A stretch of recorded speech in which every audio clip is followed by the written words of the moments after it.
All right, man. I got to give you major props because I believe you hit 5 of 6 this year, like money line dogs. So that is just outrageous. Uh, as a podcast, we've hit 3 of our 6 Three. parlays, That's which is, ridiculous. I mean, yeah. And if this is what we do, though. I feel like every year we're like, oh, None of like, them, none of them have been blowouts either. We were really close on the other three that didn't hit. yeah, man. So let's keep it going. Where are you going for week number 7?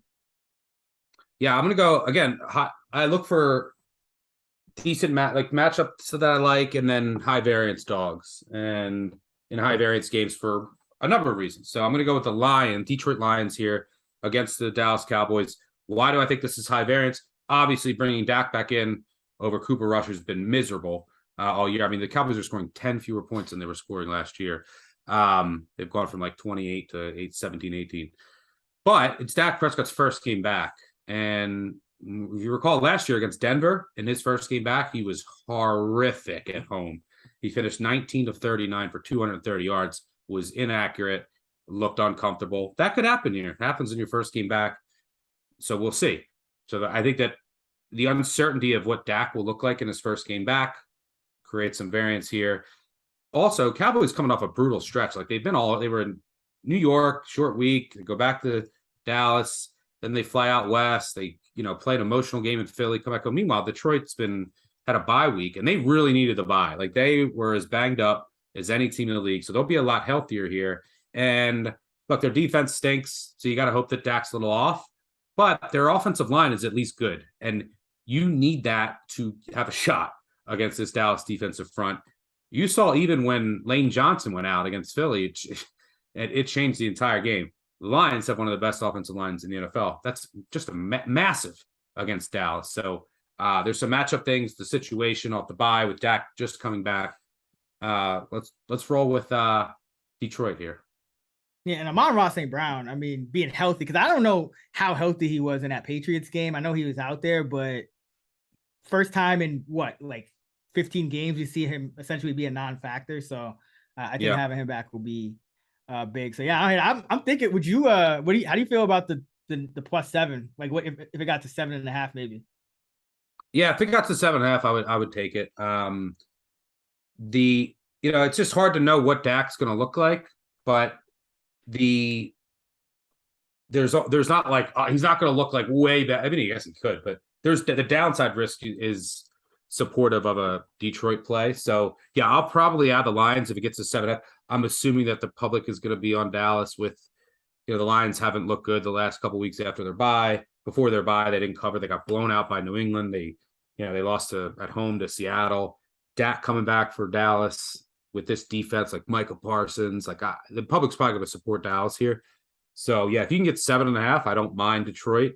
But because of the variance here, because I do think they match up well. Like I think they'll be able to move the ball because their offensive line will give Goff time. Goff indoors, right? He's not going to be a pumpkin.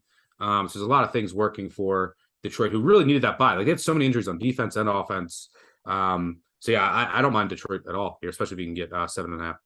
Yeah, I like it. I like that they're coming off the bye. I think this is that time of year where we're starting to see, at least I have seen some of these defenses that are like we were start improving a little, making some schematic changes and things like that. And some of the younger players are getting a little better. I think we're seeing that with the Seahawks. I think we're seeing it with the Jets. So maybe the Lions are next. Yep. I am going with my money line dog. I'm just gonna go all in, and we're gonna go with the 49ers here. We're gonna bet on the Chiefs to go back-to-back losses. Jimmy G is a dog.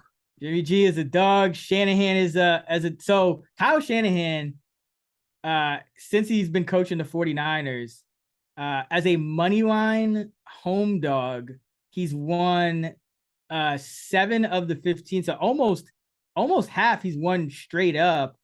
So 5 out of the last 7 times the 49ers have been an underdog at home, they've put out the outright upset. So I think the 49ers, listen, just because they lay an egg against the Falcons, a lot of injuries, obviously, this is still one of the better teams in football.